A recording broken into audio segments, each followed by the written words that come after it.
There are many beautiful ways to create florals for your cards, but today I'm going to step up my layering die cuts with a little bit of sparkle and shine.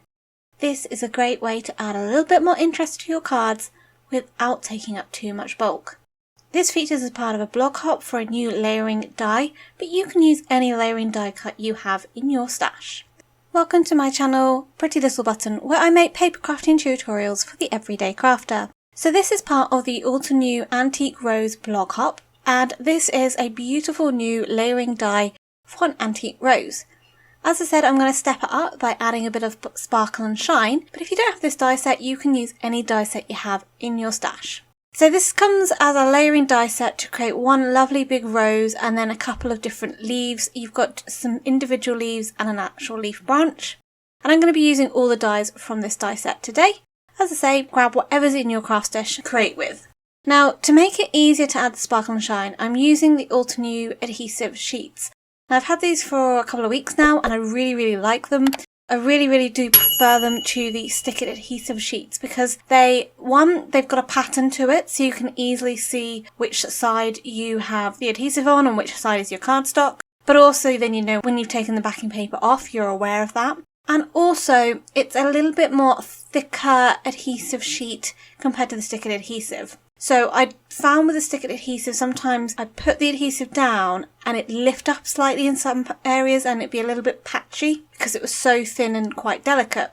This you don't have to worry about, but at the same time, the increased slight thickness that this has compared to stick it adhesive doesn't impair its ability to die cut through your die cutting machine. Even if you put some of the adhesive on both sides of your cardstock, say you're doing a layering sentiment, then you can easily add adhesive to both sides when it's very thinly. It makes adhering them together so easy. So I've just added some of the adhesive sheet to a back of a white card panel.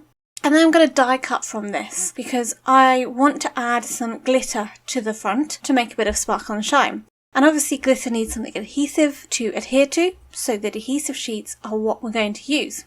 When I die cut, I'm adding the layering dies on top of the patterned paper, on the patterned side of the adhesive sheets, because I want to ensure that the front of the die, when I die cut it, is sticky and it has the adhesive.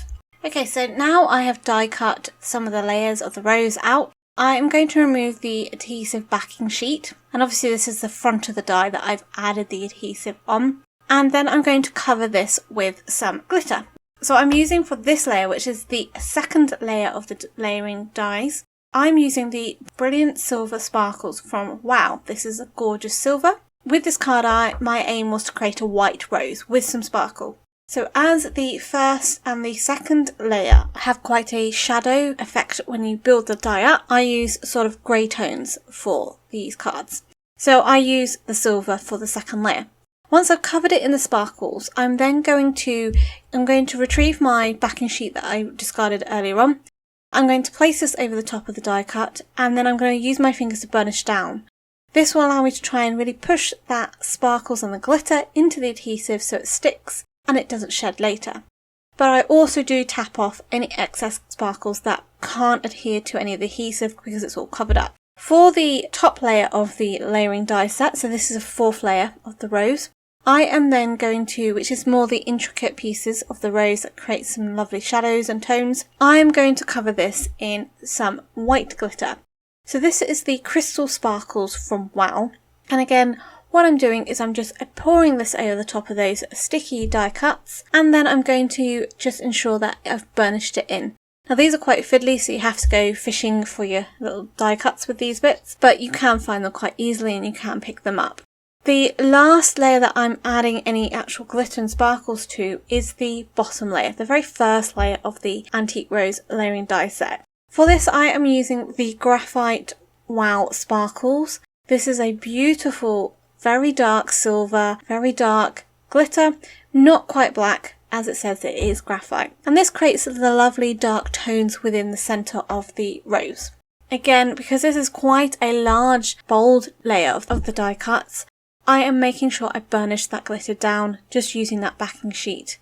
And this will reduce the amount of glitter that comes off.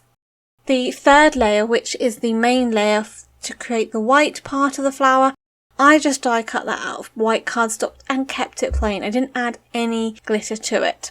Then I can just use my liquid adhesive, adhere these layers together. Because I have used glitter, I am choosing to use a liquid adhesive to ensure that they adhere well together. You could use tape, you could use other adhesives, but you can't always guarantee how well it will stick on such a textured surface like those that you get when you use glitter.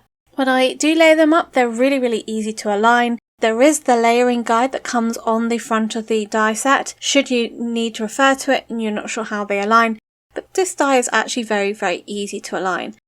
Whilst I'm adhering each layer, I'm just placing my phone over the top just to add a bit of weight to ensure that it dries and sticks with the glue. And as you can see, once assembled, this creates a beautiful rose. It's a lovely big rose. It can take centre stage of your card, and with that glitter, it's just added so much beautiful shine to your layered die cut. Great way to step it up.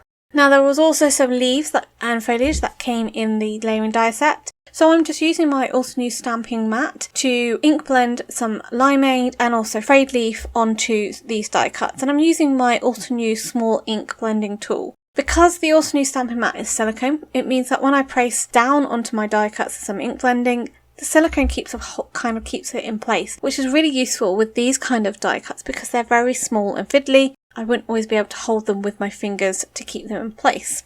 Again, I layered up all the leaves together, again using liquid adhesive, and you get a beautiful layered leaf look. If you are watching this over on my YouTube channel, make sure that you head over to the blog so you can enter in the Altenew Hop and Giveaway. They are giving away $200 worth of prizes, so make sure you leave a comment and hop along. The more comments you leave, the more chance you'll have to win.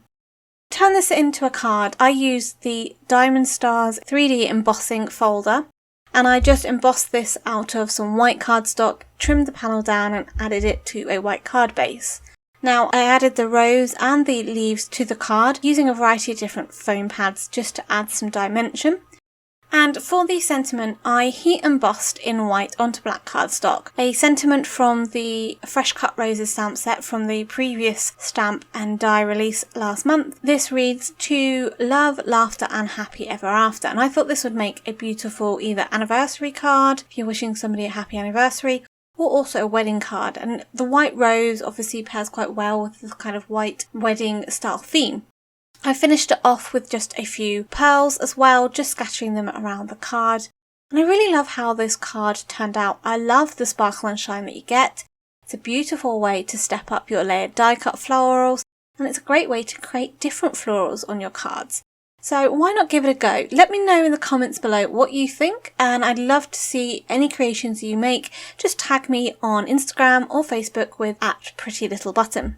If you're new here, why not think about subscribing to my channel? You can also hit that bell icon to be notified when my next video is up. Until next time, happy crafting!